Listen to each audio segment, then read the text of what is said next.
Welcome to the Bare Metal Cyber CRISC Prepcast. This series helps you prepare for the exam with focused explanations and practical context. Inherent risk is where risk begins. It represents the level of exposure that exists before any controls or mitigations are applied. It is the raw, unfiltered danger of an activity, process, or system as it exists in its natural state.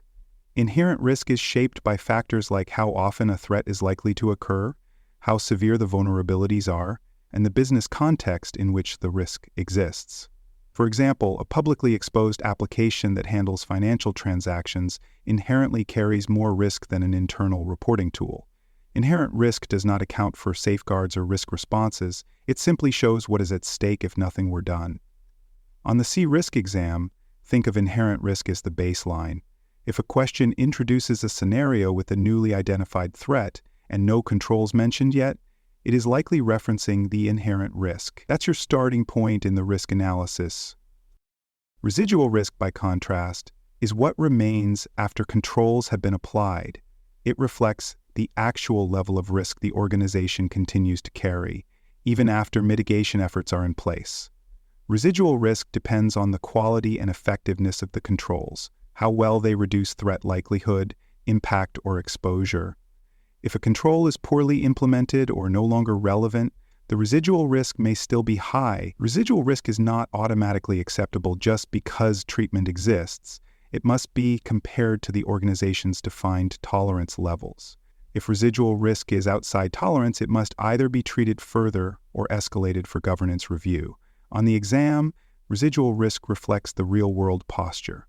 When questions ask what decision should be made next, the correct answer usually considers whether the residual risk aligns with policy and what response is needed if it does not. The differences between inherent and residual risk are both conceptual and practical. Timing is a key distinction. Inherent risk exists before any controls are applied. Residual risk exists after mitigation has been factored in. Inherent risk shows the potential danger. Residual risk informs whether a risk response is working. By default, inherent risk is higher because controls are assumed to reduce it. Governance decisions are typically based on residual risk because that's the current state after all planned measures have been applied. On the CRISC exam, you may see scenarios presenting both values. If the question focuses on whether controls are working, it's evaluating effectiveness. If it mentions tolerance, alignment, or decision-making, it's testing your understanding of residual risk. Distinguishing between these levels ensures that you choose answers that reflect real exposure, not theoretical potential. Controls are the bridge from inherent to residual risk. They may be preventive, detective, or corrective. Preventive controls reduce the likelihood of an event, like access restrictions or system hardening. Detective controls identify risk activity, like logging or alerting. Corrective controls help recover, like backups or contingency plans.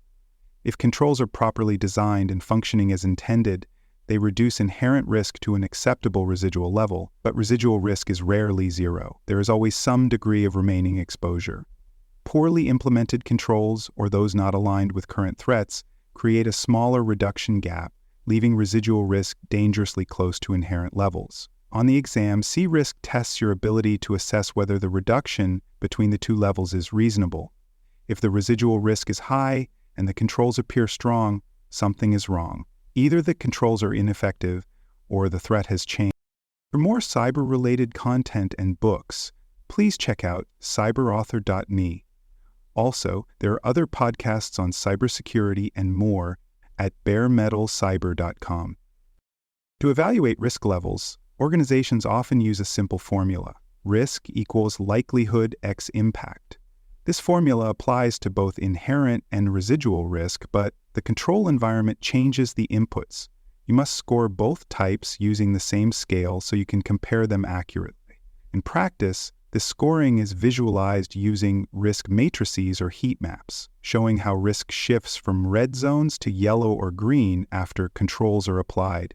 Assumptions behind scores must be documented. For example, if the inherent likelihood was scored as high but dropped to low after implementing access controls, that assumption should be explained. On the exam, inconsistent logic or undocumented scoring changes are red flags.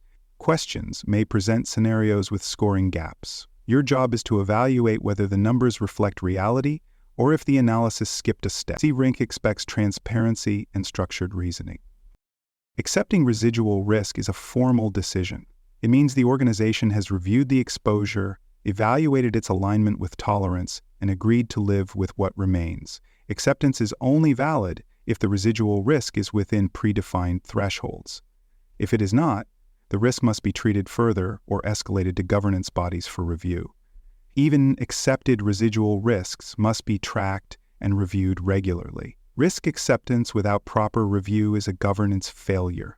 On the exam, watch for language such as the residual risk was accepted without oversight or the board was not informed.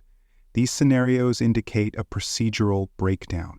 Choose answers that reinforce due diligence. Formal documentation, risk committee review, or decision logs. Risk acceptance is not a shortcut. It is a decision-making checkpoint that supports accountability. Residual risk is not static. It must be monitored continuously as conditions change and controls degrade. Triggers that increase residual risk include control failures, system changes, new threat actors, or evolving vulnerabilities. Key risk indicators, or KRIs, play a central role in tracking residual risk. If a KRI shows that incident frequency is rising, the residual risk associated with that domain may be increasing, requiring reassessment. If residual risk rises above tolerance, new treatment or escalation must follow. On the exam, a scenario that describes control decay or increased event frequency often implies that residual risk has changed. Choose answers that initiate reassessment, alert stakeholders, or revise the register. A failure to monitor residual risk leads to blind spots. CRISC professionals are expected to ensure that today's risk still matches yesterday's assumptions. Both inherent and residual risk levels should be captured in the risk register. This enables comparative analysis and supports treatment planning. When both levels are logged, stakeholders can see how effective controls have been and whether the residual level is acceptable. Treatment plans should describe the transition from inherent to residual to accepted. The audit trail must show how risk scores changed, what controls were applied, and whether residual risk fell within tolerance. On the exam, questions may provide a snapshot of a risk register and ask which risk needs action. The correct answer will usually be the one with high residual risk that remains outside tolerance. The register is not just a documentation tool, it is a record of accountability, performance, and decisions. CRISC professionals must ensure it reflects reality, not just assumptions. Several common misconceptions about inherent and residual risk appear frequently in both practice and the exam. One is believing that residual risk equals no risk. That's false. Residual risk is what remains, and it must be justified, not ignored. Another is labeling a risk as residual when no controls are in place. That undermines the definition. A third is forgetting to rescore residual risk after a major change, such as a new system deployment or emerging threat. Yet another is treating inherent risk as irrelevant once controls exist. In fact, the delta between inherent and residual tells us how effective our controls really are. On the CRISC exam, look for mismatches between the label and the scenario.